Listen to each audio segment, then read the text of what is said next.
buenas, bienvenidos al museo. Como ustedes saben, hoy es el cuarto encuentro del ciclo Conversaciones, un ciclo de entrevistas organizado por el Departamento de Literatura del Museo Malva. Bueno, hoy tenemos como invitado a Pablo Cachadián, que va a ser entrevistado por Malena Rey, que está coordinando todas las charlas de este ciclo. Queremos agradecerle muy especialmente a Pablo por venir y bueno, a Malena, como siempre, por acompañarnos en este ciclo. Los voy a dejar con ellos, no hace falta, supongo que lo presenten igual. Malena lo va a presentar in extenso. Gracias a todos y bueno, los dejo con ellos. Hola a todos y a todas, buenas tardes, gracias por acercarse hoy. Efectivamente, como dice Mau, este es el cuarto encuentro de este ciclo que se llama Conversaciones. Ya pasaron por acá Romina Paula, Ariana Harvix y Camila Sosa Villada, y hoy es el turno de Pablo Cachadián. Es bastante especial para mí porque lo conozco hace muchos años a Pablo y somos amigos, entonces hablo desde ese lugar también. Pero bueno, tengo leídos todos sus libros, los fui leyendo a medida que fueron saliendo, que eso en algún punto está bueno porque lo fuimos conversando en distintas circunstancias. Pablo nació en Buenos Aires en el 77, además de escritor es docente en la Facultad de Ciencias Sociales. Es una materia de comunicación, ¿no? ¿Taller se llama? Sí. Bueno. Voy a tratar de no hacerme el payaso, que siempre hago lo mismo y después pienso por qué hice. Sí, doy en un par de materias en sociales, sí, y en la UNA también. Ahí en la UNA. Sí. Y bueno, y tiene muchos libros publicados. Sus primeros 3 libros son de poesía y después tiene algunos bastante más inclasificables dentro de algún género, otros que son novelas o novels, algunos libros de relatos. Voy a presentar algunos. Por ejemplo, el primero que sacó Pablo es este, que se llama DP Canta el Alma, en un sello de Bahía Blanca que se llama Vox. Es del año 2004. Y son 2 poemas largos reunidos en un mismo volumen. Después sacó un libro que se llama El Camp del Alch. No tengo la primera edición, que es de IAP, que era una editorial que fundó Pablo con amigos, que se llamó Imprenta Argentina de Poesía. Tengo una versión traducida del Camp del Alch, bilingüe, porque soy coleccionista también. Entonces lo leí de acá. Después escribió en colaboración con Marcelo Galindo y con Santiago Pintabona un poemario que se llamó Los Albañiles, que también salió en IAP y que fue reeditado el año pasado, si no recuerdo mal, junto con otro poema más en la editorial Iván Rosado de Rosario, que es este, acá están los dos. Y después sacó el muy comentado Martín Fierro ordenado alfabéticamente. Y acá me voy a detener un momento porque yo lo conocí a Pablo leyendo este poema una vez en un festival de poesía que se llamaba Salida al Mar, que esa edición era en una iglesia de marineros finlandeses. Sí. No sé, vos te habían invitado, yo estaba en el público y de repente presentaron a un tipo que yo no conocía, que era Pablo, y leyó, empezó a leer en voz alta, dijo, bueno, voy a leer el Martín Fierro ordenado alfabéticamente. Bueno, y empezó a leer, me parece que los que empiezan con yo. Sí, no, leí primero leí del Camp del Alch, pero nada. Y después leí eso y fue un poco más raro. Sí. No, leíste esto y te concentraste la atención de todo el público presente, muchas risas también, como algunas personas quedamos un poco descolocadas. Yo venía de la carrera de letras, de cursar literatura del siglo XIX, y que estuvieran leyendo el Martín Fierro ordenado alfabéticamente era para mí en ese momento algo bastante novedoso, y me compré ese librito que lo vendían ahí de IAP justamente. Y después, eso es en 2006, y en 2009 salió El Aleph engordado, que es este pequeño libro del que se hicieron solamente 200 ejemplares, que como su nombre lo indica es El Aleph engordado, extendido. Bueno, y después pasó de publicar en IAP a publicar en la editorial Bajo la Luna este gran libro que se llama ¿Qué hacer? Si no lo leyeron se los recomiendo muchísimo.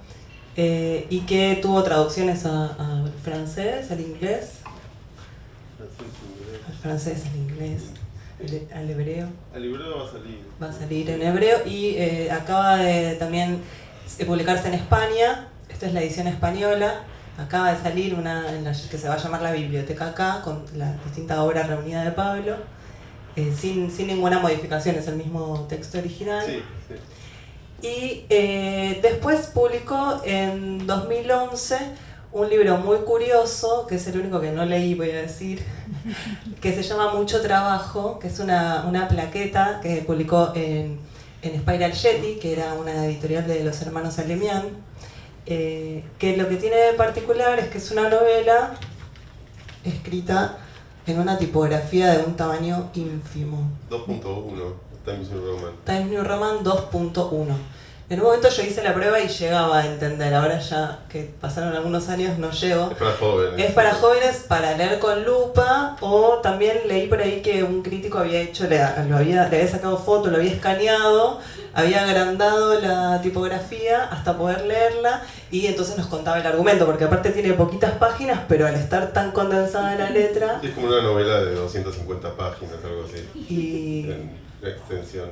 Y nunca la quisiste publicar en otro tamaño, digamos. No, estuve... fue como un intento narrativo serio. Trabajé un montón, como un año escribiéndola, después corrigiéndola, y cuando la terminé me dije, yo no quiero publicar esto.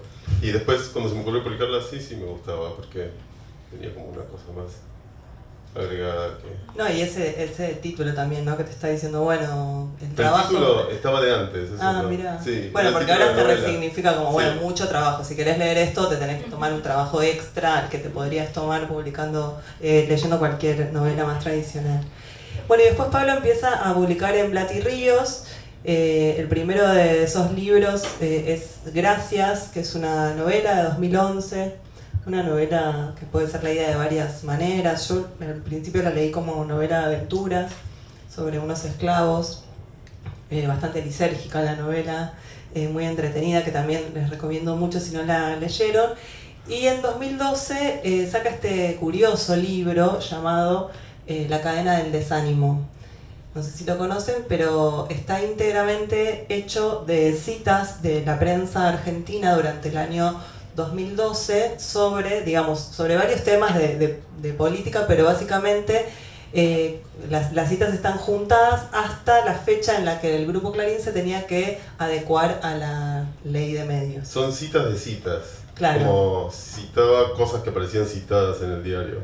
Claro, y aparte todo dice dijo y agrega la definición de quién lo dijo de acuerdo a cómo esa persona es presentada en ese mismo medio. Sí. O sea, no hay intervención, solamente son citas de citas, pero al leerlas todas, bueno, nos hablan de un panorama político de 2012 con nombres que así que siguen sonando: Hernán Lombardi, Hugo Moyano, Dominique Strauss-Kahn, Mauricio Macri cuando era jefe de gobierno, Aníbal Fernández, Horacio Rodríguez Larreta de nuevo, Vudú. Son citas de citas. Es una pesadilla. Sí.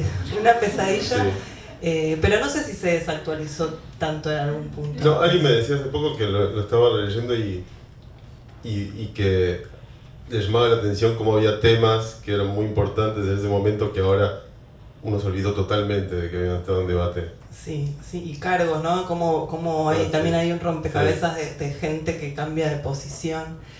Bueno, después de La cadena del desánimo apareció este libro que es en 2013, que se llama La libertad total.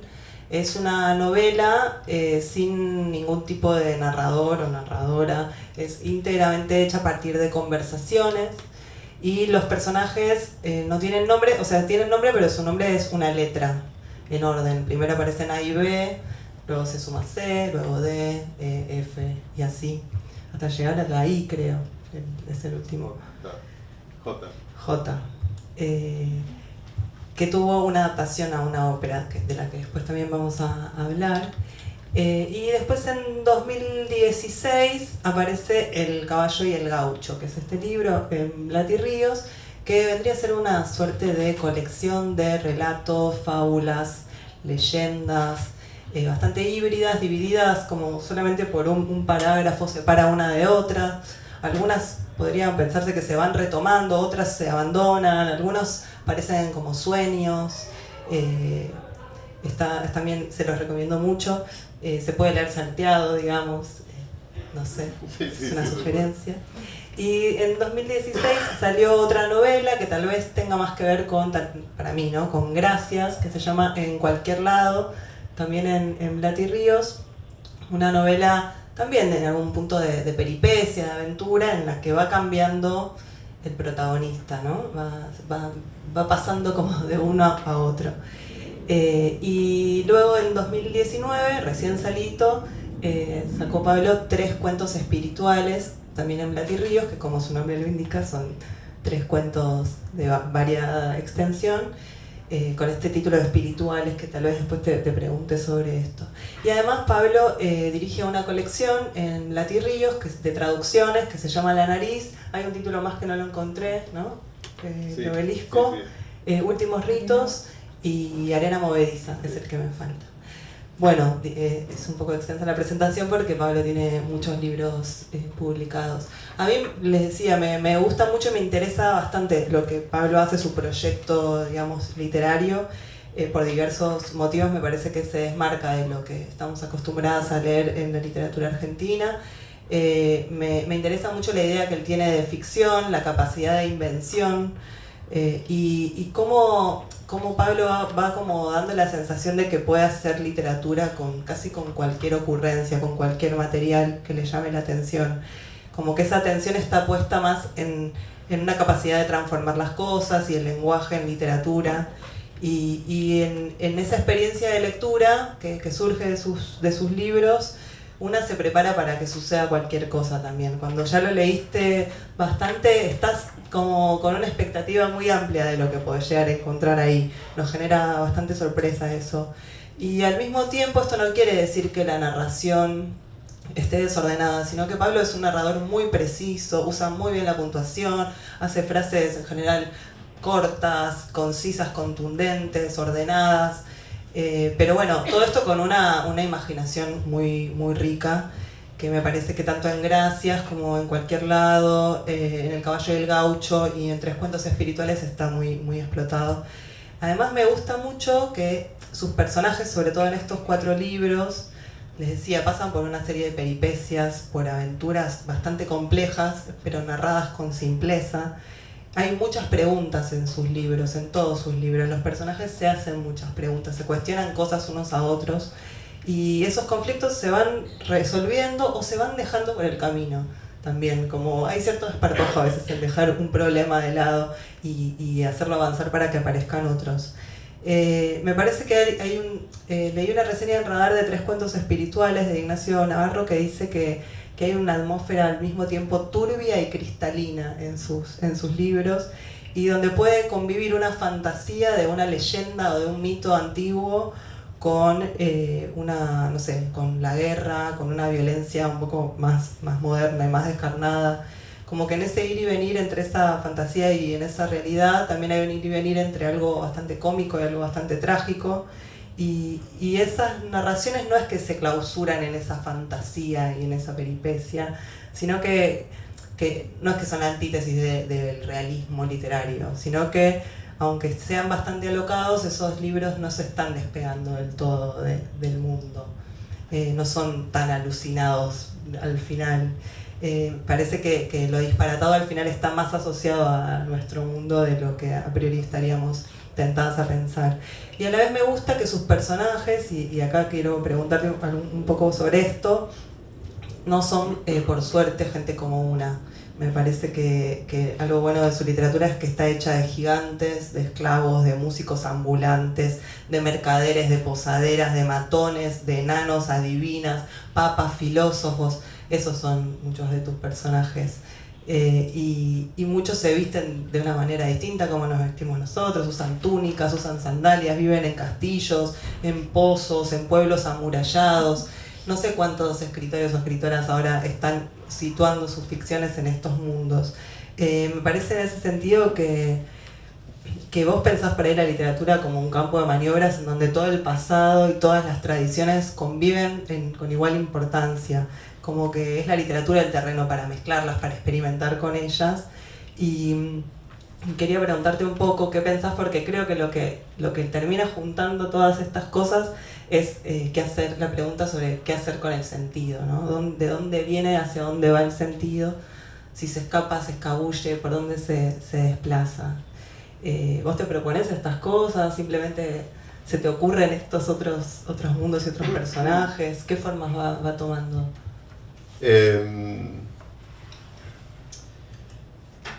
Pensé que ibas a seguir hablando mucho. Vos seguís. Hoy dormí poco y lo digo porque di una clase a la mañana y no podía explicar una idea que expliqué miles de veces. No podía, y lo terminé explicando a los alumnos. Y me dijeron que varias personas habían dormido poco esta noche, como si hubiera pasado algo. Y recién hablaba con Damián y me dijo, le pasó lo mismo. A varias personas, no sé si a ustedes les pasó, pero... digo, porque cuando decías eso me acordaba, lo digo porque quiero decir una idea y... me acordaba hay un libro de entrevistas a Philip Gaston, que es un pintor que me gusta mucho, norteamericano, que ya murió, que como empezó ahí con el expresionismo abstracto y después empezó a hacer al final una especie de casi como algo como de cómic, aunque no es de cómic. Bueno, no sé si es conocido igual. Bueno, pero yo empecé mal, no, porque no es el libro ese, sino el libro de Morton Feldman, que era muy amigo suyo y que aparentemente dejó de hablarle cuando empezó a hacer estos dibujos, cuando rechazó el expresionismo abstracto. Morton Feldman dice que compara a Gaston con Picasso. Y no como diciendo qué gran pintor, en un sentido más como comparando tipos de pintores. Y dice que Picasso es como una lección de historia en su pintura. Y en cambio dice que en Gaston hay historia sedimentada, como que en cada trazo aparece la historia de la pintura, pero no porque esté tratando de enseñar o explicar algo, sino porque eso se destila ahí, ¿no? Como si la historia se acumulara y apareciera en un trazo. Y no sé si es lo que hago, pero yo cuando leí eso pensé, me gusta mucho leer cosas antiguas, ¿no? Como mucho, me produce una excitación que también me puede producir algo contemporáneo. Y yo siempre tengo la sensación de que todo eso se acumula, y cuando voy a escribir va apareciendo como sedimentado, así como condensado en esto, ¿no? Un personaje que tiene, no sé, no hay, pero podría tener anteojos de sol y una túnica, ¿no? Como si se condensara ahí. Pero lo que digo porque no es calculado, ¿viste? Como si uno dijera, voy a hacer un personaje de este tipo, que eso ahí sería la lección de historia. Es más como si apareciera, ¿no? Por esa acumulación de lecturas, de intereses. No sé si respondí lo que dijiste igual. Pero... No, sí, un poco sí. No, y también pensaba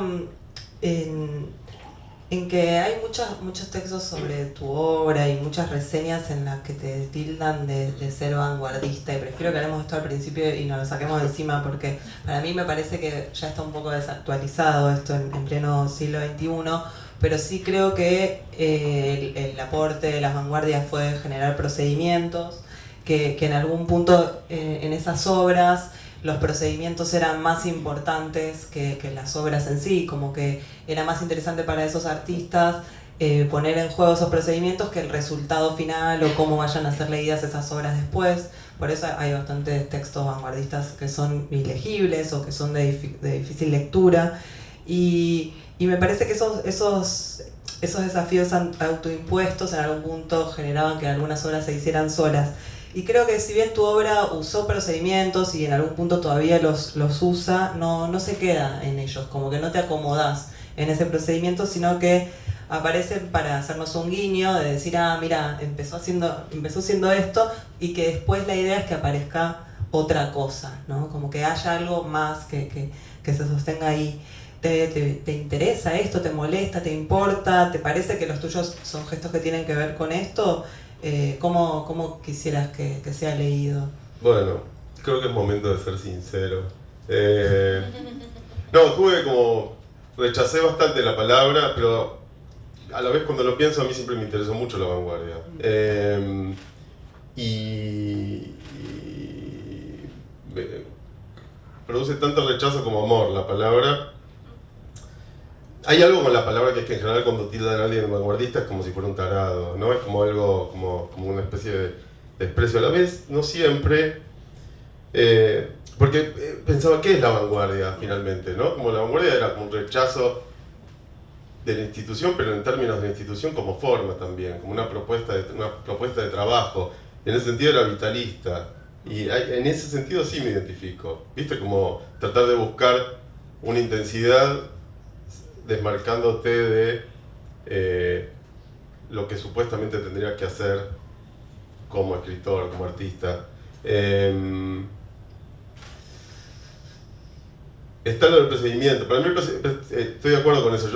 Para mí el procedimiento sirve para correrme de mí.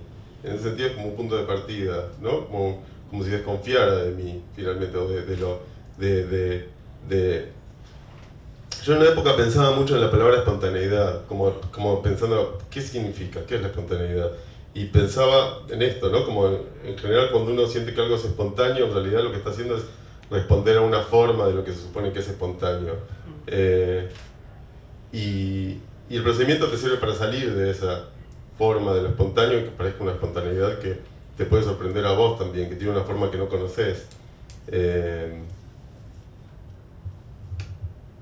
Después está lo otro, ¿no? Como uno prueba procedimientos o prueba escrituras y a veces no van a ningún lado, ¿no? Como, en ese sentido, el procedimiento serviría para esto, ¿no? Como para ver, bueno, ahora vamos a probar por acá. Bueno, no pasa nada, lo dejás. Y cuando pasa algo, bueno, está pasando otra cosa, que no tiene que ver ni con el procedimiento, ni con la forma, o sí con la forma, pero aparte tiene que ver con otra cosa, con algo que aparece ahí que para mí vibra, ¿no? Como yo pienso mucho en eso, como si vibra o no, si hay una vibración ahí o no.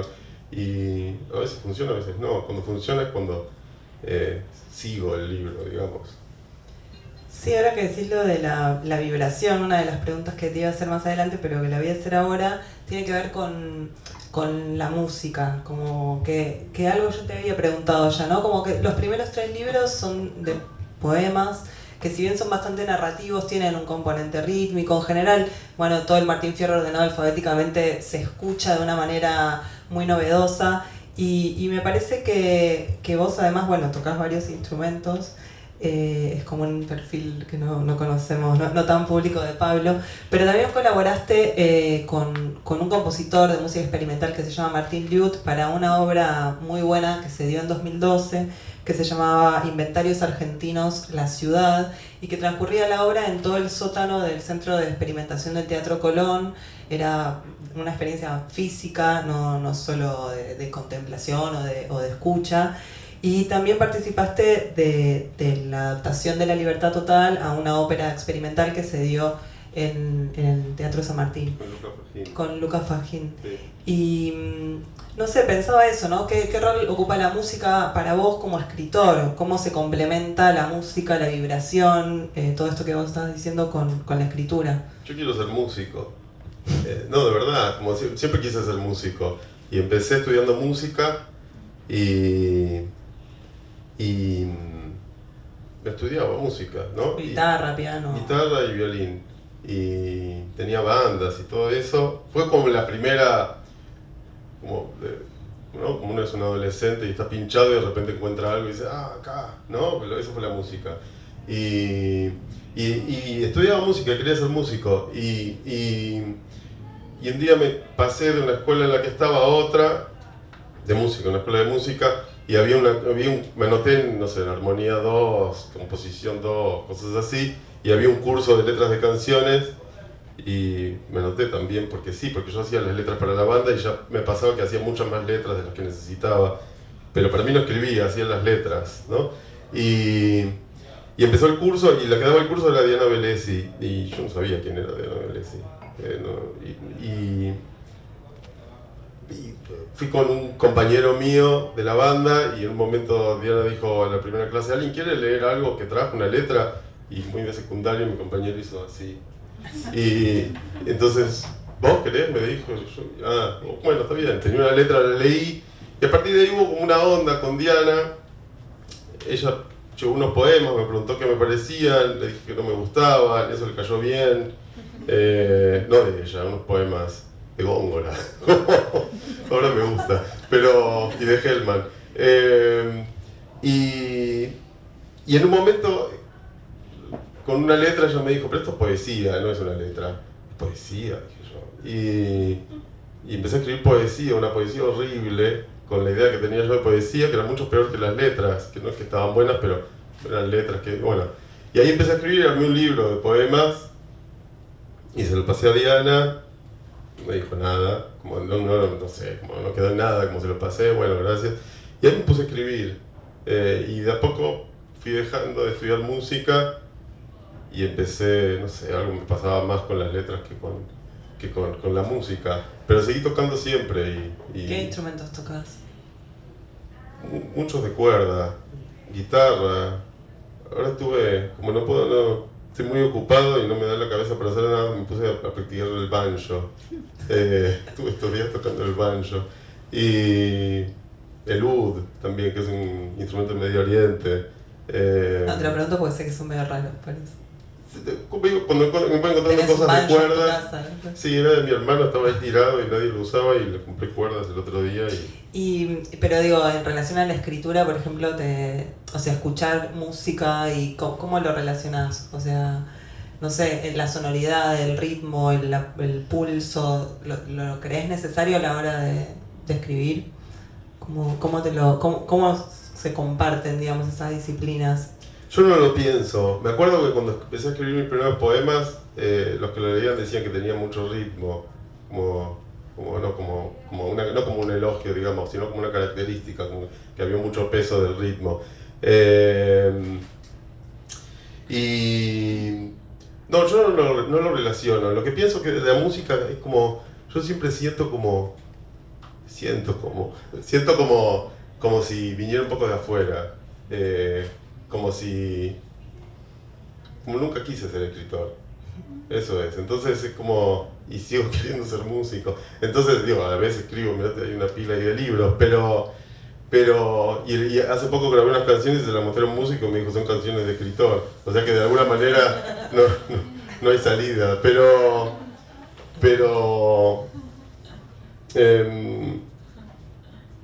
eso. ¿No? Como también la primera banda que tuve era una banda punk y eso también. Muy bueno, ¿no? te imagino, medio. Y quería preguntarte algunas cosas bueno, en general acá siempre la excusa también para invitar a distintos escritores y escritoras acá es que haya algún libro último, actual, que se pueda comentar, que todavía no esté tan masticado, y el último libro de Pablo es justamente 3 cuentos espirituales. Y vos decís algo en la introducción, que hay una nota de autor al principio, que decís, bueno, espiritual es esta palabra que ya se cargó ahora de una pátina hasta publicitaria, empresarial, ¿dónde quedó la espiritualidad? Y decís como que en una mezcla del misticismo y el mesianismo. Y después, bueno, en los cuentos hay uno protagonizado por un gigante, que se tiene que comprar un traje, pero a mí el que más me gustó es el último, que se llama El Libro. Les resumo muy brevemente el argumento, pero se los recomiendo igual porque no les voy a spoilear el cuento, pero empieza con está narrado en primera persona por alguien que está dentro de un pozo, le tiran comida, con los restos de esa comida hace instrumentos, lo rescata de ese pozo una familia que le dicen, ay, vos sos un santo. Sí, bueno... sí, soy un poco un santo, pero huelo mal. Bueno, y la gente empieza como a entender que este tipo es un santo y empiezan a perseguir a la gente que lo ayuda, como que lo quieren atrapar a ese santo. Bueno, se corta la barba después de haber estado en ese pozo y matan al barbero, que lo cuelgan, al barbero que lo ayudó, ¿no? Como todo se vuelve como una cosa muy trágica, medio terrorífica. Y este santo que dice, vos estás vivo de milagro, ¿no? Como medio en joda, medio en serio, bueno, conoce a una mujer que se llama Zafra, que le dice que tiene una librería y que tiene una editorial. Y ahí a mí me encantan esos cuentos donde empiezan a aparecer esas cosas. Y esta Zafra tiene una editorial que se llama Cerebro Menguante, y hay como toda una parodia de los libreros, porque bueno, están en una librería y le dicen, mira, mis libreros son excelentes, mira, agarrá cualquier libro. Entonces este protagonista agarra cualquier libro y le dice, Chasqueó los dedos, dice Zafra, y se acercó a uno de los empleados. Pregunta si es bueno este autor, le dijo, y él me respondió, sí, porque en sus novelas de gran fuerza emocional quitó el velo al abismo bajo nuestra ilusoria sensación de conexión con el mundo. ¿No? Como ahí todas las frases que dicen los libreros parece como de fajas, ¿no? Son de lo que dicen cuando dan un premio Nobel. Ah, muy bueno. ¿La sacaste de ahí? Sí. Bueno, pues son todas desopilantes. Agarré otro, y este también. Sus textos polifónicos son un monumento al sufrimiento y al coraje de nuestro tiempo. No, con esas típicas afirmaciones ampulosas de fajas de libros o de libreros que te quieren convencer. Y este evocó mediante el arte de la memoria los destinos humanos más inaprensibles. Es un genio, ¿no? Como, es un genio, no estaba en el Nobel, eso lo agregué yo. Sí. Bueno, y entonces este personaje santo, medio escondido, se corta la barba y le enseñan a ser librero y se queda viviendo medio escondido en esa librería de Zafra y bueno, y empieza a aprender de este oficio, tanto que llega a hacer lecturas muy sagaces. Y en un momento esta Zafra publica el libro de una clienta de la librería que se llama Amiga, porque Pablo siempre pone unos nombres propios muy divertidos, y bueno, se convierte en un gran librero, vende mucho, vende un montón. Cambia el estilo de recomendación y empieza a vender un montón. Y empieza a identificar qué tipos de lector van a esa librería. Y empieza a tener una suerte de teoría sobre, y acá quiero preguntarte un poco de dónde te viene esto, una teoría sobre la tensión. Dice, todos los libros que me gustaban tenían algo en común, una tensión entre dos cosas contrapuestas. Al leer el libro uno leía la tensión y en ese sentido también leía las dos cosas que producían la tensión superpuestas. La tensión era entre algo trágico, en el libro de esta amiga lo encuentra, entre algo trágico y algo cómico y ridículo. Sin lo cómico el libro habría resultado insoportable, sin lo trágico, liviano, vano.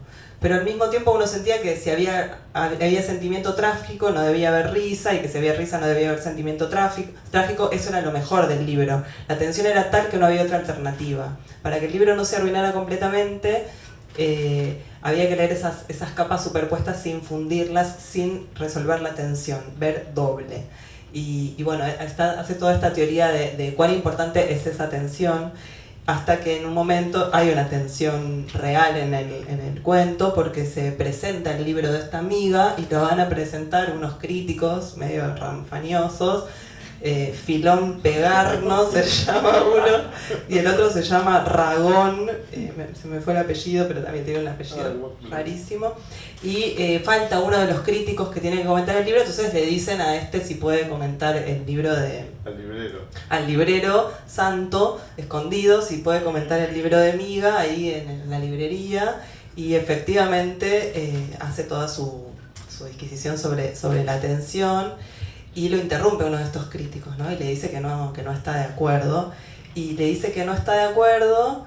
Dice, Filón me interrumpió y dijo que no tenía sentido lo que yo decía, que al leer el libro uno veía que desde la escritura había un desgarro. Lo interrumpí, le dije que él no podía ver nada desde la escritura, que solo podía ver desde la lectura, y que si quería tener alguna idea sobre el libro que la tuviera, pero no desde la escritura. Y acá me parece que también hay algo muy interesante con esta idea de que para ver desde la escritura hay que ser escritor, y que todo el rol de la crítica es generar lectura sobre algo. No, el escritor tampoco. El escritor tampoco, siempre es una experiencia de lectura. Sí, para mí yo debería pensar, para mí la escritura es el registro de un momento, como que no existe el momento, lo que existe es el registro, ¿no? Como si vos improvisaras en vivo, no existe el momento, lo que existe es el registro ese que queda, pero más todavía que improvisar en vivo, porque vos cuando lees el tiempo que llevó, todas las cosas que se fueron acumulando, las dudas, las correcciones, todo eso queda registrado, pero no hay desde la escritura. Pero todo eso me pasó en una presentación. Claro, eso te quería preguntar, porque me parecía que estaba todo como extrapolado, y que incluso esto de la tensión es una discusión que puede pensarse de tu literatura, ¿no? Como que algo que a alguien le da mucha risa, otro lo puede leer como una novela trágica. Pienso en Gracias, ¿no? Como una novela sobre esclavos. Yo me reí, me acuerdo cuando la leí y me dijiste, ¿te causó risa? A mí me parece que no es tan... Es que con Gracias pasaba algunos que qué divertido, sí, pero también es terrible, no, sí, o me decían qué terrible, sí, pero también es divertido, ¿no? Sí, y veía que no, había como una idea de que había que elegir una, y Para mí están las dos. Claro, la tensión. Sí, que no ¿Y cómo se es que te resuelve. pasó esto? Lo de la presentación, y fui a presentar el libro de una amiga y armé una presentación, no voy a decir nada de quiénes eran, pero armé una presentación y hablaba de un ensayo muy lindo de Simmel, un sociólogo alemán, que habla del asa, de los jarrones, y dice que el asa está en tensión entre dos mundos, que es el mundo de lo útil porque de ahí se agarra, y es el mundo de lo estético porque forma parte del jarrón, y que la forma del asa está dada por esa tensión. Y yo lo que decía que la forma de la novela está dada por la tensión entre algo trágico que estaba en primer plano y algo muy cómico que estaba como de fondo, pero estaba todo el tiempo. Y el dueño de la editorial me dijo, yo no estoy de acuerdo. Y le respondí exactamente lo que dije ahí. Basado en hechos reales. Y se enojó. Sí, de hecho, ibas hablando del cuento y pensaba en lo que había dicho antes. Por ejemplo, toda la escena inicial del santo en el pozo, justo antes de escribir ese cuento estuve leyendo mucho sobre el cristianismo primitivo. Y... bueno, mucho, algunos libros, ¿no? Pero varios libros, sí, como... había ido acumulando varios y me puse a leerlos todos juntos.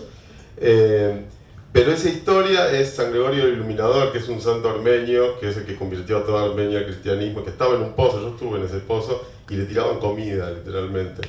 Después hay toda una deriva con ese santo que termina pasando que se vuelve una copia de sí mismo, ¿no? Que dice, soy el santo. No, vos no sos el santo murió, el santo desapareció, vos te querés copiar, te querés hacer el que sos el santo, claro, pero no sos. Entonces hay todo un conflicto con la identidad de este santo que él sabe que es, pero a la vez disimula que no es, pero a la vez quiere hacerle saber que sí es realmente. Sí. Pero espera, ¿estás diciendo que habías leído todo eso? Y no, bueno, no, como, ahora me olvidé, pero hay varias cosas que salen de distintos lugares, que van apareciendo. Por ejemplo, lo de las frases del premio Nobel. Yo vi una frase y pensé, ¿qué es esta frase? Y me bajé todas las frases en inglés y me puse a traducirlas con la idea de hacer algo, como un libro, y no quedaba eso, no funcionaba lo que decíamos antes, no pasaba nada, y me quedaron varias frases ahí traducidas, y cuando estaba escribiendo el libro dije, las frases, como que de alguna manera, eso, como uno está trabajando todo el tiempo en un montón de cosas, y de repente cuando sí encontrás una que funciona, todo empieza a cuajar y empieza a caer ahí adentro. Es como vas armando una telaraña, es hermoso cuando como que todo lo que hiciste de repente tiene un sentido y se ubica solo, ¿no? Bueno, solo más o menos, pero mucho bastante trabajo. Solo, como cae, ¿no? No, y lo de la tensión sí, yo lo pienso así. Me acuerdo una vez leí una entrevista a Mark Ribot, que es un guitarrista que me gusta mucho, y él hace una versión de La vida es un sueño, que es una canción cubana vieja, y la canta en inglés, la canta en castellano con mucho acento, y parece como paródica. La canción es terrible, dice, después que uno vive 20 desengaños, ¿qué importa una más? Hay que darse cuenta que todo es mentira, que nada es verdad. La vida está hecha para sufrir, dice cosas así, pero él lo canta todo así, parece como un chiste, y después hace un solo increíble, ¿no? Como explota el solo ahí, y leí una entrevista a él, que es muy bueno en las entrevistas, y él dice, le preguntan por eso, por lo paródico, y él dice que para él no es paródico, y a la vez sí, dice que a él le gustaba mucho esta canción, ¿no? La vida es un sueño, y la quería tocar. Y dice, ¿cómo hago para tocar esta canción sin ser paródico o sin ser chupado por la canción? Como para él no había una forma directa de tocar la canción. Entonces tenía que inventarse, no un atajo, sino como una forma de entrar como de costado a la canción. Y entonces inventó esta tensión entre un sentimiento muy denso que tiene la canción y que él tiene hacia la canción, que se escucha, y a la vez como una distancia un poco irónica con respecto a la canción, como diciendo, bueno, no la creo del todo, pero a la vez sí la creo del todo. No como si vos dijeras, bueno, no la creo del todo, eso es una parodia, la creo del todo, eso es una cosa ridícula, porque no tiene sentido un tipo en Estados Unidos tocando una canción cubana como diciendo, esto es lo que yo siento. Entonces, es esto. Y yo lo pienso bastante así, ¿no? Como cómo puedes acercarte a esto, preguntas densas que uno se hace, situaciones que uno vive, sin hacerlo directamente. A mí, no sé, hacerlo directamente me resulta... Se me ocurre que, no sé, igual, como que uno de esos atajos que vos mencionabas es el humor, me parece que no sé si es algo que se da de forma tan natural, pero sí me parece que todos tus libros tienen algo lúdico que está ahí central y que aunque estés hablando de algo trágico, terrible, no sé, como gente que le hacen buscar a un poeta, que lo fajan a un poeta y después lo persiguen, aunque es todo terrible lo que está sucediendo, hay como carcajadas, por lo menos como efecto de lectura, muchas veces no de la situación justamente o del diálogo, sino de lo ingenioso que terminó siendo lo que estabas contando, de hasta dónde me llevaste con esa narración. Y me parece que ahí hay algo del hallazgo de un atajo para hablar de cosas pesadas, de cosas antiguas. Es una tensión, es como cuando alguien está muy mal y te hace un chiste, ¿no? Son casi formas de ser también, ¿no? Pero de la tensión yo lo pensaba también, viste, lo pensaba con un ensayito de Kleist, que es un escritor alemán que me gusta mucho, que él habla del problema de la conciencia, ¿no? Como por ejemplo uno hace algo espontáneamente, alguien le dice, qué buena, por ejemplo, quieren sacar una foto, repetí esa posición, ya no la puedes repetir, ¿no? Entonces dice, no podés ir a la cosa, ya tenés conciencia, entonces la espontaneidad te veda el acceso a eso, da un montón de ejemplos. Y él piensa, porque lo que está diciendo es, bueno, perdimos la gracia. Es un ensayo muy lindo que se llama sobre el teatro de marionetas. Dice, perdimos la gracia al ser expulsados del paraíso. Ahí ganamos la conciencia, pero perdimos la gracia. ¿Cómo recuperar la gracia? La gracia es lo que permite ser esta especie de alma bella romántica que hace que todo lo que uno haga esté de acuerdo con uno mismo sin que uno lo tenga que pensar. Obviamente eso no existe, lo tienen los nenes chiquitos, los animales, pero uno, en el momento en que empieza a pensar y tener conciencia, pierde esa espontaneidad totalmente. Entonces, dice, ¿cómo lo resolvemos? Y claro, está bien lo que dice, porque dice, no podemos perder la conciencia, no se puede ir hacia atrás, solo se puede ir hacia adelante. Entonces hay que tener una especie de superconciencia. Esa es una, porque la superconciencia es el fin de la historia, ¿no? Es la vuelta, dice, la vuelta a la entrada al paraíso por la puerta de atrás. Pero yo lo que pensaba es que lo de Ringot es una solución, porque vos te tensás con otra cosa y al tensarte, de alguna manera te disgregás vos mismo, porque estás tensado entre dos cosas que tienen que estar superpuestas. Entonces no podés tener una conciencia unificada sobre algo, es como si te perdieras en algo. Y lo de ver dos cosas al mismo tiempo lo saqué de un amigo, es Alberto Corsín Jiménez, que trabaja la cuestión de la visión doble o la visión estrábica, que es moverse viendo dos cosas al mismo tiempo, ¿no? Como cuando ves dos cosas al mismo tiempo no podés tener una conciencia sobre eso. Claro, pero todo eso después en la escritura, ¿cómo? O sea, porque digo, una cosa es tenerlo claro a nivel conceptual y otra cosa es que después en la literatura estas cosas funcionen, generen efectos, generen lecturas, Pero es igual, es como, por ejemplo, yo estaba leyendo, la semana pasada, el libro de Chuang Tzu, y dice, como esto, de crear el vacío, que no es lo mismo, ¿no? Pero dice, si la inteligencia es un estorbo, hay que sacar la inteligencia, si la fuerza es un estorbo, hay que sacar la fuerza. Pero de alguna manera es eso, ¿no? Como vos estás escribiendo, si la inteligencia, ¿con qué la tensás? Con la estupidez. Lo trágico, ¿con qué lo tensás? Con el humor, ¿no? Y finalmente son las dos cosas. Y ahí podés perder la conciencia de alguna manera y escribir algo que vos mismo no entiendas qué es. Como eso es lo que busco yo, como no entender del todo qué está pasando cuando escribo. Me gusta eso. Digo, como efecto también, como lectora lo digo. Y después quería preguntarte un poco porque al final toda tu literatura, aunque estés citando un montón de otros textos que no tienen que ver con la tradición literaria de acá de Argentina, me parece que en algún punto dialoga con la escena de la literatura contemporánea. Y creo que había una pregunta que, no sé, de la década del 80 hasta principios de los 2000 atravesó a todos los escritores y las escritoras, que es qué hacer con Borges, dónde poner a Borges, en qué lugar poner a Borges.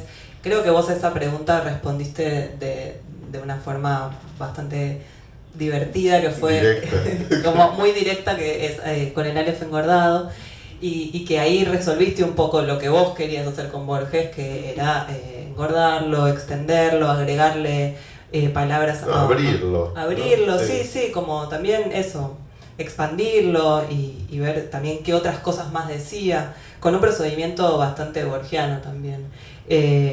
Me parece que de un tiempo a esta parte esa pregunta fue cambiando, que ya no es Borges la pregunta, sino que algo que sobrevuela a los escritores y escritoras que están produciendo actualmente es qué hacer con Aira, ¿no? Con un escritor que ya tiene una obra de más de 100 novelitas, él le dice novelitas, que esas novelas están publicadas en un montón de editoriales de distinto tamaño, editoriales pequeñas, independientes, en grandes sellos como MC, como Random, que decide a quién darle cada libro él en Argentina y tiene un agente para sus libros extranjeros, que decide no participar de los debates públicos ni dar entrevistas a medios nacionales, pero que es leído con fruición en otros países y hasta arrojan que lo candidatean al Nobel.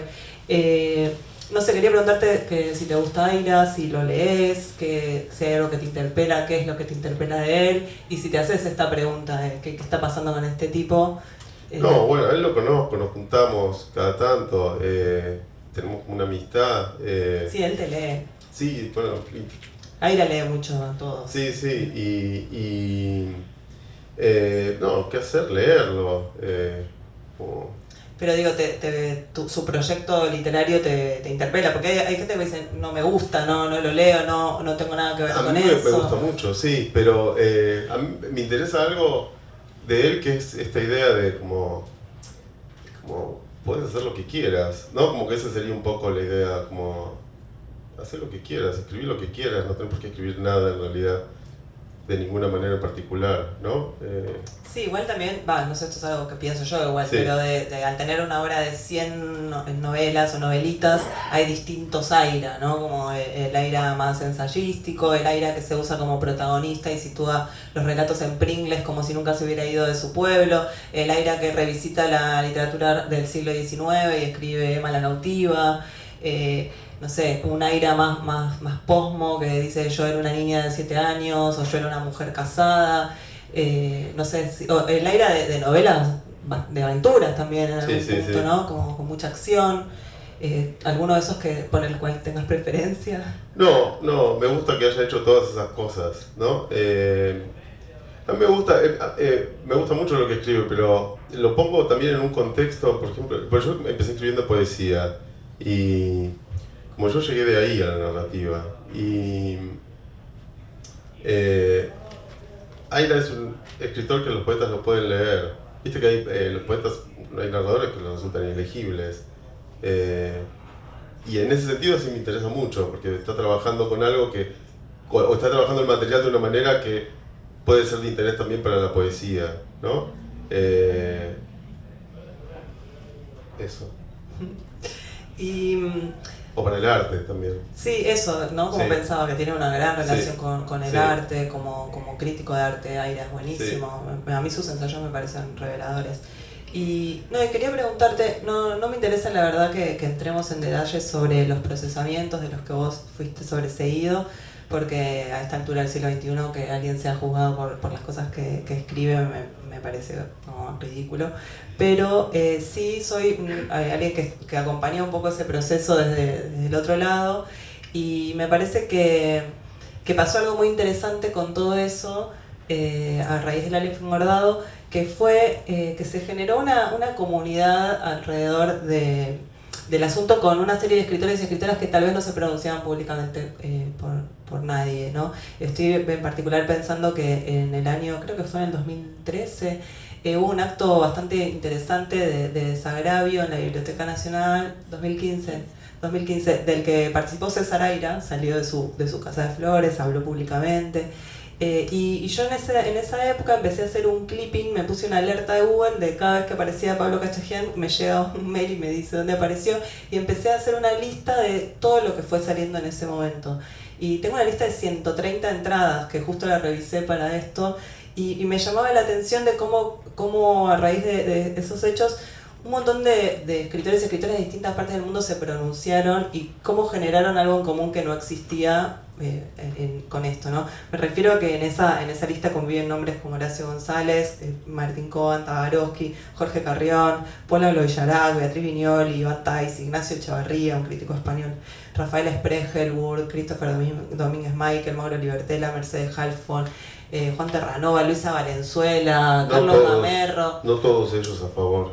No necesariamente, pero la gran mayoría sí. No sé, Casas, Lamberti, bueno, tu mismo abogado es un escritor, que es Ricardo Estrafase. Y ¿cómo te quería preguntar puntualmente eso? ¿Qué implicó para vos que tantos escritores y escritoras hablaran de vos, digamos? ¿Cómo te pegó eso en la esfera pública, no? Horrible, pero son esos momentos para tener un poco de conciencia gremial, ¿no? Como que te interpela, como bueno, me parece. Sí, pero digo, ¿no? Como que ahora que está, no sé, la marea feminista, es más normal que alguien grabe un video apoyando una causa o ver a una escritora poniéndose un pañuelo verde. En el 2015 nadie salía de su fuero interno, me parece, y ponía la cara. Y a la vez quería preguntarte, más allá de si fue horrible o no, si te costó conectar de nuevo con la escritura o no. No, eso no, pero... No, eso no. No sé si no. No, eso no. No, a ver. No estuvo bueno. Terminó. Y una amiga me decía, no hay por qué pensar las cosas buenas de las cosas malas. Pero aprendí mucho sobre justicia penal. Por ejemplo, ahora leo el diario y entiendo todo lo que dicen. Procesaron, imputaron, indagaron, falta de mérito. Entiendo todo. Antes para mí era una caja negra, ¿no? Como entraba algo y salía algo, preso o libre. Aprendí un montón. Estrafase me decía, ya podrías ejercer un poco. Porque aparte, claro, como busco precisión, me puse a leer un montón de cosas. No textos, pero a pensarlo, le preguntaba a Ricardo, ¿cómo es esto? ¿Cómo es esto? ¿Y qué pasaría si? ¿Y qué pasaría con? ¿Y si esto fuera al revés? ¿Y qué pasa? Bueno, a eso. Aprendí sobre eso, sobre justicia penal. Hubo algo raro, muy interesante, que es como... Apareció un elemento político, digo, así como apareció esto que decís, había como una coherencia política en las posiciones. Por ejemplo, Abeluto estaba en contra. El abogado de Kodama terminó siendo la mano derecha de Bullrich, la ministra de Seguridad, ministra, perdón. Había como una coherencia ahí que me sorprendía, ¿viste? Como, mira vos. Eso también me pareció interesante. Como, mira, como Alejandro Rubio decía algo así como de repente se pone en evidencia lo político en una cosa que parece formal, ¿no? Porque estaba en discusión la ley de propiedad, decía la misma ley de propiedad, la misma de las semillas, ¿no? Como había como una especie de cosas, no, me excedía totalmente, fue como una cosa que explotó y que uno hubiera querido, igual. Bien, ya está bien que haya pasado. También eso, seguiste publicando libros, digamos. Sí, eso, escribir. Hubo un momento que sí fue muy delicado, que era, yo estaba escribiendo una novela, estaba tratando de escribir una novela y estaba esperando un fallo que era bastante definitivo, en el sentido de que si salía bien, se terminaba, y si salía mal, probablemente iba a juicio, y era un doble de escándalo. Y el fallo iba a tardar 4 días, se tardó como 4 o 5 meses y empezó a meterse en la novela que estaba escribiendo todo eso directamente. Se estropeó la novela, la tuve que tirar a la basura. Pero escribiéndolo, mientras, como eso, era una novela en tercera y de repente aparecía uno en primera que decía, sigo esperando. Después se juntaban las voces, una porquería total. Otra novela sobre la espera, como Sama, ¿viste? Sí, no, era una porquería, pero fue muy útil la novela, porque yo estaba entusiasmado con la novela y la espera me servía para seguir trabajando en la novela. Eso. Bueno, voy a hacerte otra pregunta que en general también hago todas las veces, que tiene que ver con vos como lector. Ya hablaste de varios libros, pero... Bueno, las otras veces también lo digo, ¿no? Como medio parafraseando a Simone de Beauvoir, que una no nace siendo lectora, sino que se va convirtiendo, llega a serlo a partir de todas esas cosas que fuiste leyendo desde que eras muy chiquita hasta que fuiste adolescente y alguien te recomendó algo que te partió la cabeza, a las lecturas más universitarias, otras lecturas que a veces circulan por otros carriles, ¿no? Como un secreto de un autor que una descubre y que se quiere guardar y que entonces no habla mucho de eso para que no se lo quemen. Quería preguntarte un poco por esas lecturas tuyas de formación, ¿cuáles te marcaron, te impresionaron? Si querés recomendar algo. Como hitos. Sí, no sé, no me imagino que leías de adolescente. Mira, hubo un momento que fue bastante significativo, el primero que recuerdo así, que fue, estaba en la escuela, tenía 15 años, 16, y tenía esta banda punk, y fui a acompañar a un amigo a una librería de útiles escolares y tenían un pequeño mostrador de Argonauta, las ediciones de Pellegrini, ¿no? Sí. Y ahí estaba el Garla, el anarquista coronado de Artaud, y lo compré porque decía anarquista en el título. En la escuela nos daban literatura del boom, que me gustaba, pero no me... Y lo compré y no lo podía creer, ¿qué es esto? ¡Wow! Una cosa... Eso fue un momento. Después otro momento fue... Eso, ¿no? Artaud, ese libro sobre todo, tiene una potencia en la primera página ya. Después Kafka, así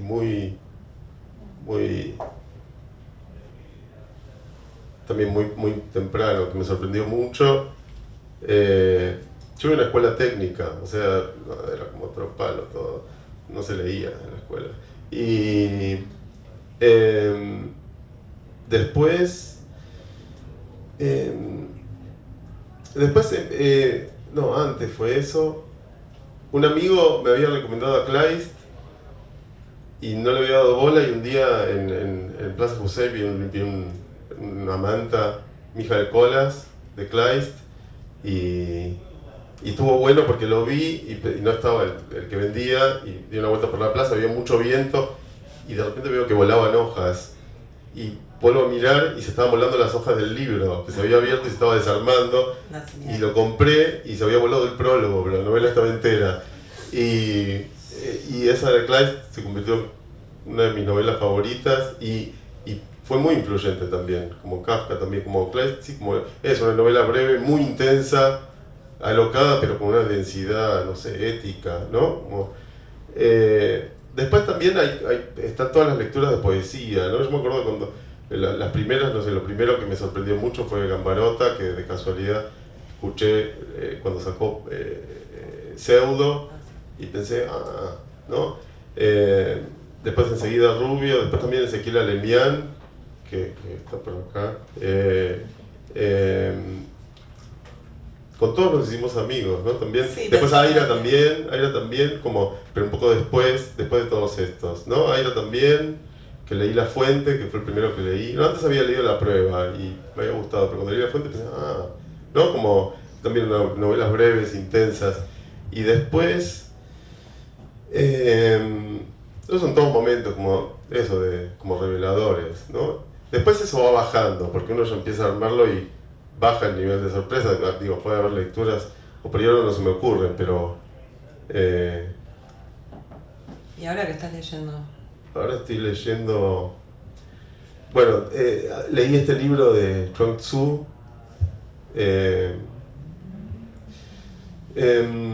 Antes de ese leí un libro, un editor extranjero que estaba en contacto con un tipo que tiene un blog, una página que se llama Neglected Books, como libros olvidados, y le había mandado un PDF de un libro de una escritora que se llama Kathleen Sully, del año 60, que se llama Scrine, y es una novela también muy rara, breve, muy buena, que no se reeditó nunca, ¿no?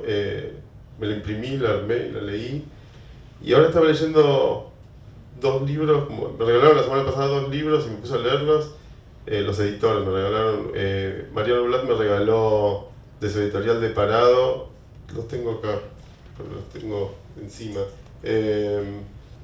Este libro de Blas Matamoro, que es como una novela de iniciación, está re bueno. Y después de Laxaveborde, 3 personas. Puse a leer eso, los libros que me regalaron la semana pasada. Como estoy preparando muchas clases, estos libros cortos. Breves.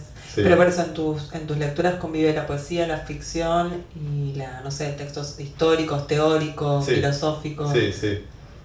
Sí. Y para la colección, les decía que Pablo dirige una colección de traducciones que se llama La nariz en Blatty Ríos, que son todos textos bastante desconocidos. También te quería preguntar, ¿llegás a ellos? Porque de ahí a decidir editarlo hay como otro paso, ¿no? Que también están involucrados los editores, por supuesto. Pero, ¿cómo pensás la colección? ¿Bajo qué criterios?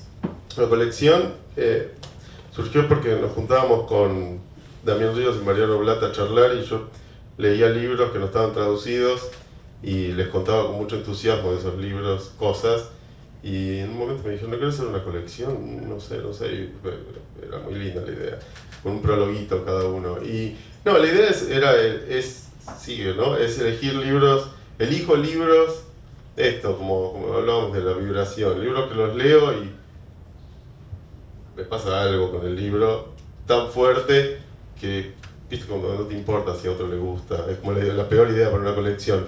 Pero bueno, supone que son libros buenos también. Son libros que me gustan mucho, entonces el prólogo me sirve para pensar qué es lo que veo en ese libro. Son libros bastante distintos entre sí. No, eso. ¿Y ahora sale alguno más o hasta ahora hay 3, no? Hay una traducción de un escritor ruso que se llama Andrei Bitov, de un viaje que hizo a Armenia. Ese está listo, está listo, está la traducción medio terminada y por ahora eso. ¿El año que viene? Sí. 2020. Sí. El año que viene. Bien. Para cambio de gobierno. Para cambio de gobierno sale, sí. La feria del libro del año que viene. Bueno, quería comentarles que siempre para el final de la charla yo traigo otro tipo de preguntas que hasta ahora fueron todas más serias o más literarias, y me paso como un poco no sé, el programa de preguntas y respuestas, o básicamente lo que traigo es el cuestionario Proust, que es un cuestionario muy famoso que se hacía en el siglo XIX, bueno, justamente porque se llama así porque Proust lo contestó de una manera muy elocuente, y a partir de ese momento se lo apropió la revista Vanity Fair y se lo hizo a distintas estrellas de Hollywood, actores, actrices, músicos, no sé, de Julie Andrews a Pelé, Patti Smith, pasando por, no sé, cantantes y pop, un montón de gente lo hizo. Se lo hice a todos los invitados que vinieron acá, y lo divertido es que el Pablo no va a ver las preguntas, o sea, yo le traje papelitos recortados, él va a sacar algunas y yo se las voy a hacer. Son preguntas. Te quiero decir que me horroriza un poco la idea, pero bueno, no, en un buen sentido. No, pero me parece que está mejor algo menos reflexivo también, sí, ¿no? Sí, como sí. que Por eso me horroriza. Claro. Sí. Un poco de espontaneidad, Pablo, un poco de por favor. espontaneidad, sí. A ver, bueno, saca, no sé, 5 papelitos. No los mires. ¿Pongo así? Siempre se puede no responder. ¿Quién me decía eso? Un amigo. ¿Le paso tu mail? Sí, siempre se puede no responder. Siempre se puede clavar el visto. Claro, sí. Bueno, mira, la primera es, ¿cuáles son tus poetas favoritos? Ya lo dije. Bueno, ¿cuáles? Bueno, nombré a Gambarota, a Lemián, a Rubio, hay un montón. Me gusta mucho, me gusta mucho. Estuve hace 2-3 semanas en el Festival de Poesía de Rosario y fue muy lindo porque estaba ahí con los poetas, me di cuenta que nos leemos con los poetas, viste, como que estoy todo el tiempo leyendo poesía, que ellos también, algunos, ¿no? Tienen un interés en lo que hago, como que en ese sentido, más allá de los que nombré, me gustan un montón de poetas. No sé. Bueno, vamos con otra pregunta. ¿Qué esperás de tus amigos y amigas? ¿Qué espero de mis amigos y amigas? Es terrible esa pregunta.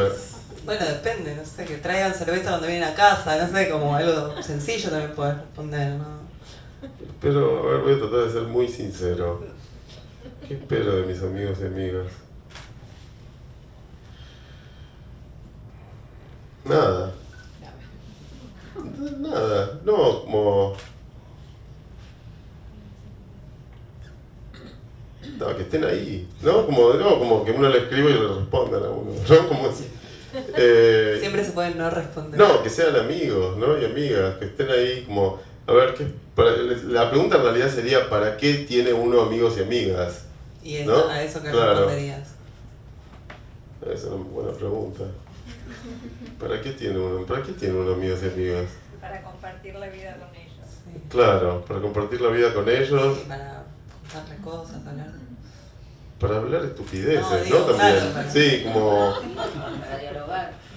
También me doy cuenta que con distintos amigos uno establece, bueno, me doy cuenta, digo, es evidente, pero con distintos amigos uno establece distintos tipos de relaciones. Entonces, uno espera cosas distintas de amigos. Por ejemplo, uno puede tener un amigo con el que lo único que hace es decir estupideces y juntarse a tomar. Puede tener otro amigo con el que se junta a tocar. Otro con el que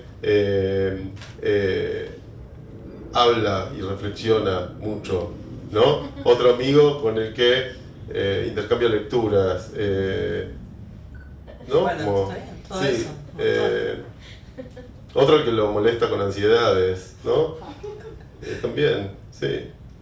Bueno, otra. ¿Cuál es tu ocupación favorita o tus ocupaciones favoritas? Tocar la guitarra. No sé. No, sí, está bien. No sé, me arrepentí al decirlo.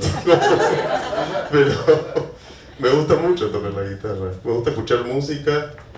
Porque escribir no puedo decir que me gusta, es otra cosa.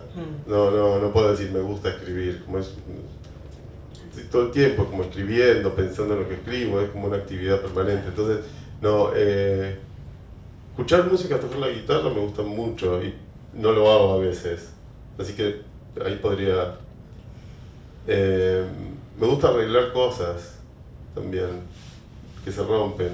De tu casa, sí. De todo. El otro día me encontré esta última semana no puedo hacer nada porque en mi cabeza tengo muchas clases y esta semana estuve haciendo dos cosas.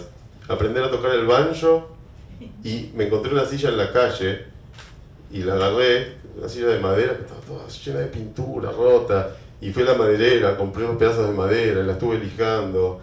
Estuve toda la semana arreglando una silla y tocando el banjo, parece como una cosa de los montes, ¿no? Como un Está bien, cada uno necesita traerse también. Repairing a chair, ¿no? Como I'm playing the banjo, ¿no? Como ahí en el porche, ¿no? Eso estuve haciendo. Está bien, son formas de evasión Con también de sombrero. este país y de esta... Fumando, arreglando una silla y tocando el banjo. Bueno, ¿en qué país desearías vivir? Acá vivo, no sé, no. Me gusta viajar, pero no tengo fantasías de vivir en otro lado.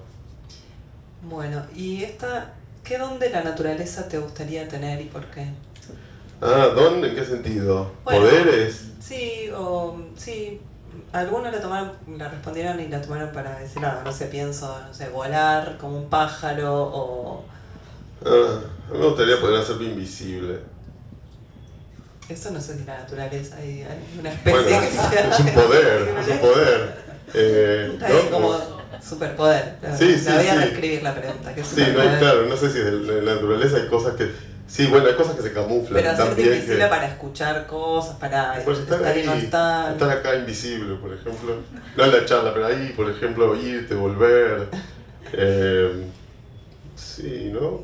Puede ser bueno. A mí me gustaría hablar con los animales. Qué lindo. Bueno, saca un par más. No, Sí, dale. es una pesadilla. Bueno, no sé, saca 4. Debo estar respondiendo bien. ¿De qué manera te gustaría morir? Heroicamente, qué sé yo, de muy viejo, como de 130 años, una cosa así, pero muy viejo, como sorprendente, como Como tipo récord Guinness. A mí me fascinan los viejos. El otro día pensaba que tengo como varios modelos que tomé que son viejos.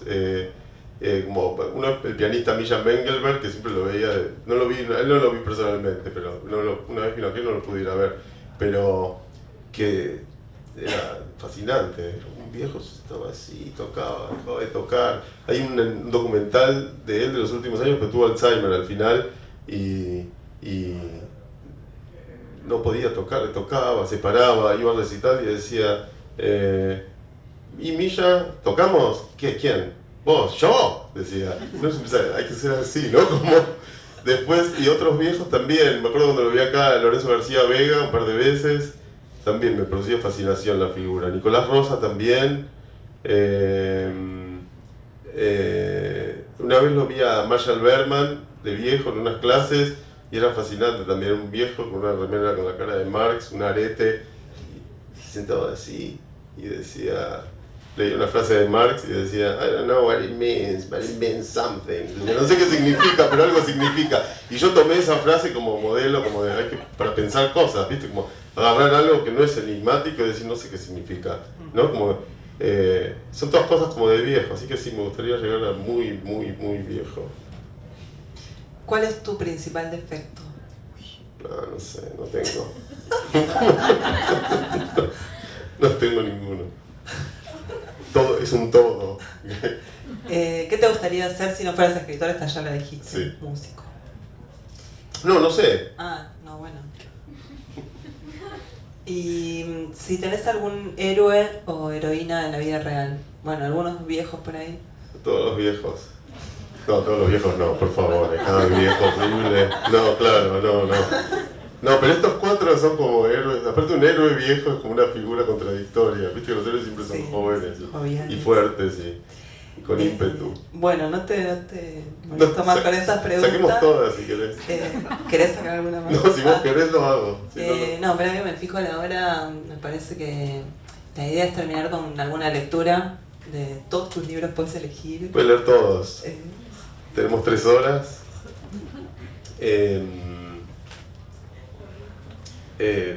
Podemos.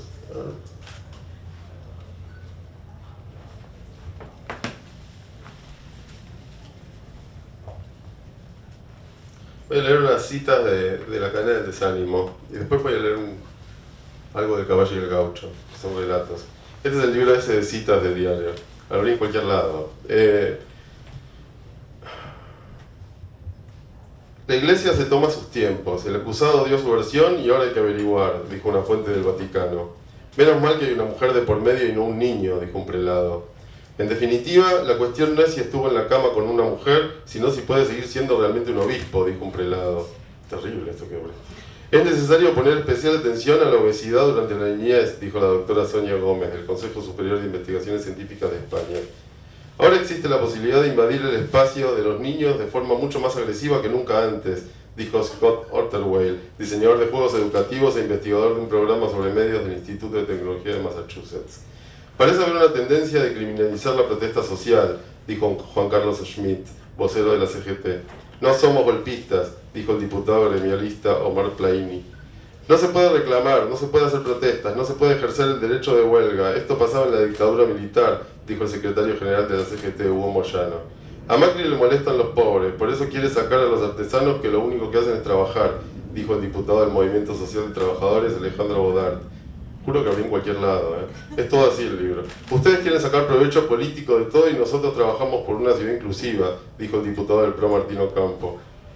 Creo que hay otra intención más allá de la reivindicación de cualquier actividad, dijo el jefe del gremio estatal UPCN, Andrés Rodríguez. Hay bronca con la presidenta porque, como la categorizó Moyano, es muy soberbia, dijo Gonzalo Patón Basile, boxeador y miembro del sindicato de camioneros. Nosotros no hacemos propaganda, damos información, dijo el periodista y conductor Jorge Lanata. Es terrible, nosotros no hacemos propaganda, damos información. La transición de un gobierno a otro se hizo en forma absolutamente constitucional, dijo el vicepresidente y nuevo presidente paraguayo Federico Franco. No es Fernando Lugo quien recibe un golpe, es la historia paraguaya, su democracia, dijo el presidente paraguayo depuesto Fernando Lugo. Estamos procediendo con la Constitución en la mano, dijo el diputado paraguayo Salim Buzarquis. Si ustedes hubieran puesto a un chimpancé de ministro de Hacienda en Argentina, les habría ido mejor, dijo el economista chileno José Luis Daza. Es terrible este libro. Los gobiernos con soberbia no nos conducen a ningún lado, dijo el jefe de gobierno porteño Mauricio Macri. La plata del sueldo está, para el aguinaldo estamos trabajando, expresó el operador político del gobernador bonaerense Daniel Scioli.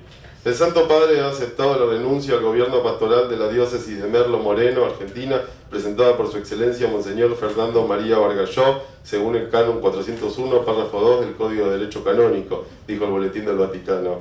Creíamos que estaba solucionado, pero nuestras caravanas quisieron subir para retomar la operación y fueron paradas en la ruta por piquetes, apedreados, intimados a no subir, dijo el CEO de Pan American Energy, Oscar Prieto. Nosotros no estamos más en el yacimiento, estamos en la ruta desde ayer hasta que esto se resuelva, pero para llegar al yacimiento tienen muchos caminos alternativos, dijo el grupo gremial Los Dragones.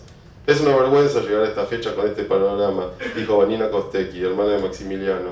Las promesas de Kirchner solo fueron para la foto, dijo Alberto Santillán, padre de Darío. No sé lo que dijo Scioli, no me hago cargo de esa frase, dijo el jefe de gobierno porteño Mauricio Macri.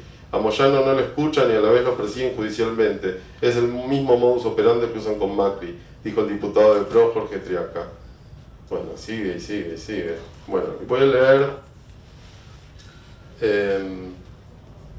imagínense leer todo el libro, ¿sí? A ver, voy a leer el primero.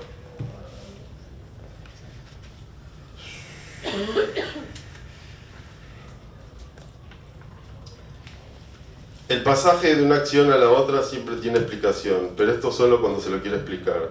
O nunca tiene explicación, y por eso tratar de explicarlo o de que tenga sentido es inútil y tonto. O sí, siempre tiene explicación, y por eso tratar de explicarlo es inútil y tonto. Siempre tiene sentido, pero el sentido no está en la explicación. O, si no, tiene muchas explicaciones, y por eso proponer una es negar muchas y así explicar oculta más de lo que muestra. Pero no tiene sentido, porque los sentidos superpuestos solo significan aturdimiento. Las explicaciones llevan un único sentido para evitar el aturdimiento, porque el aturdimiento nos parece lo contrario del sentido o de la explicación.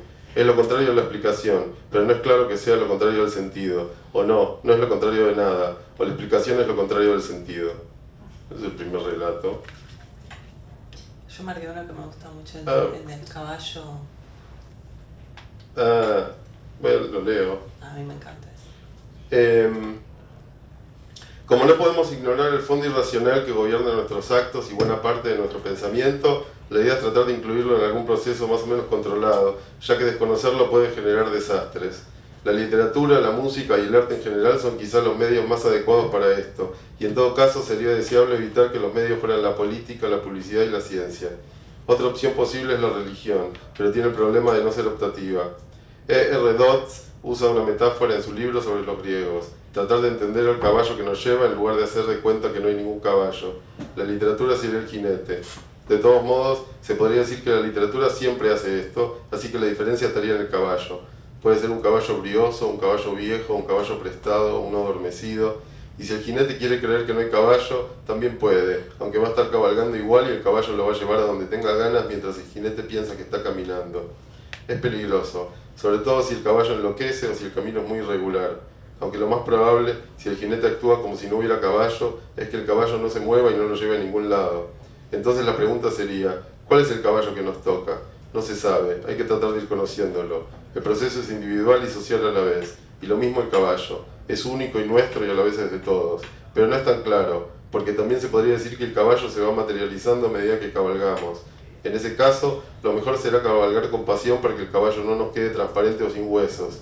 Y ahora se me ocurre que en verdad el caballo nunca se hace visible del todo, sino que por momentos vamos descubriendo partes y esas partes enseguida se borran cuando aparecen otras. La cuestión quizá es el compromiso con la visibilización del caballo. Esa es la literatura comprometida y la que me interesa, la literatura comprometida con la visibilización del caballo. Y leo el último del libro. Un hombre estaba cenando con unos amigos cuando de repente le dijeron que se fuera. ¿Por qué?, preguntó él. Porque no te soportamos, nunca te soportamos. La forma en que comes es repulsiva. Era cierto, el hombre comía con las manos, iba arrancando pedazos lentamente, los saboreaba con la boca abierta, a veces se los sacaba para mirarlos, babeaba. No me voy a ir, dijo, pero les prometo empezar a comer mejor. Al otro día el hombre se anotó en un curso para aprender a comer.